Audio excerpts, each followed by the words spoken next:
Staying in a maximum security prison is not a normal life, but that's also an ambition, to reduce the feeling of being in a prison as much as possible. And in here you have my cell, so I have DVD and movies from there.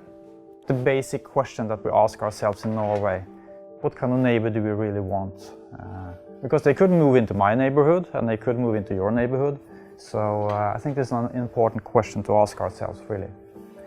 That should have an influence on how we work inside prisons.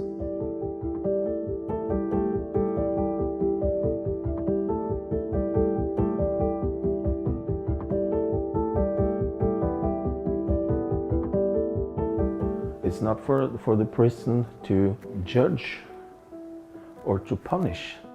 We have to interact and be human. I think it's as simple as that.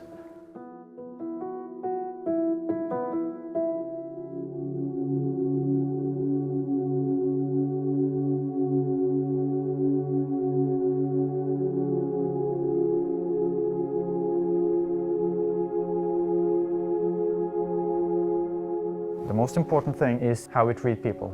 This is the 4 key elements that I would like you to remember. The principle of normality, the focus that we have in Norway on humanity inside prisons, what we call dynamic security, and the emphasis that we put on reintegration into society.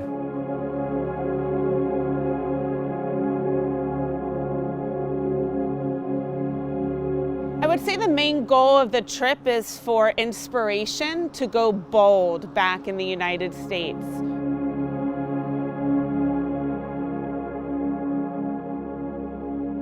Let's talk a little bit more about Halden then. How do we work and what are the unique things about us?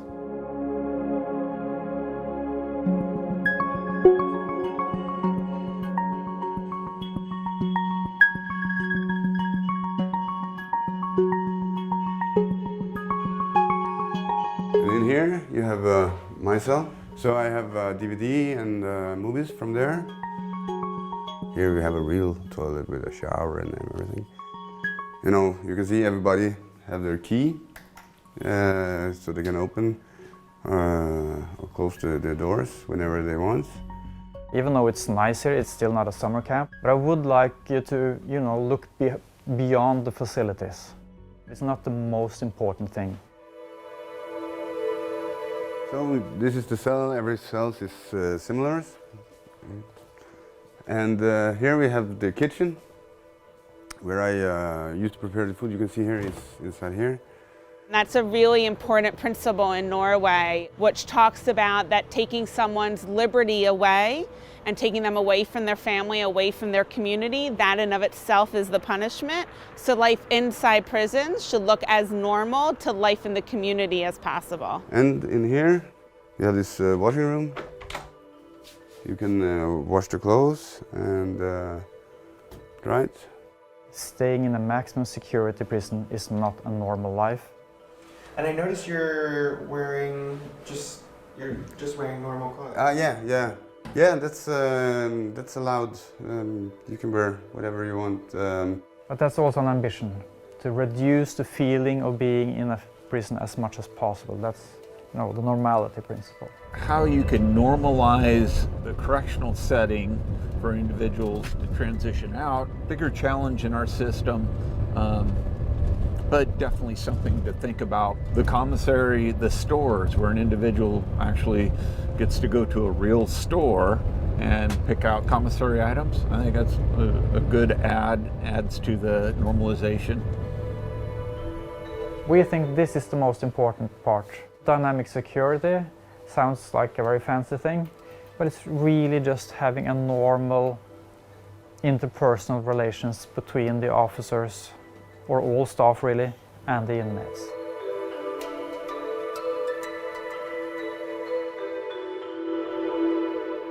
Every inmate has a primary contact officer, and every officer have 2 or 3 inmates that he is the contact officer for.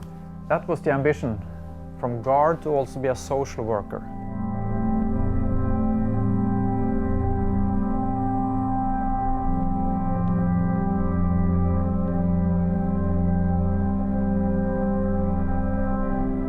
The main main subjects at the academy: ethics, psychology, communication technique, criminology, law, human rights.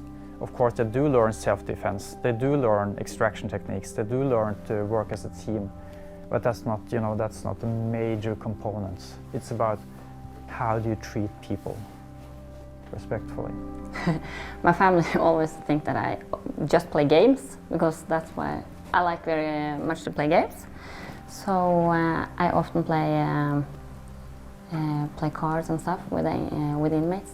I know in some states it's forbidden and will have consequences for you if you interact with inmates as a staff member. Quite the opposite here. We expect and demand an interaction between staff and inmates. It's kind of friendship with someone, and to see the progress and see the changes, that's the best with the job. The contact officer is, for example, sitting down with you and making you a future plan. So what for steps by steps to become a free man. From day one? Yeah. So the officers need to know everything about the system and give advice to the inmates about the future, what steps should they take.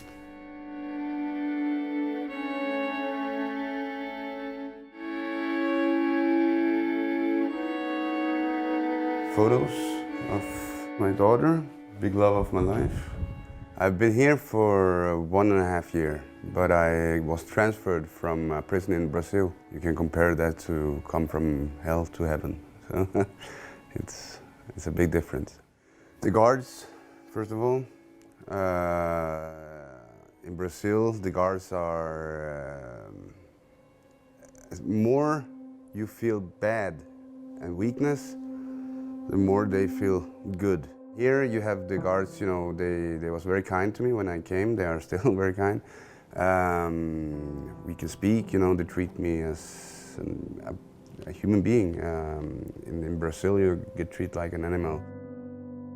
I've been working here since the opening in 2010, and I've been working in other prisons before that also.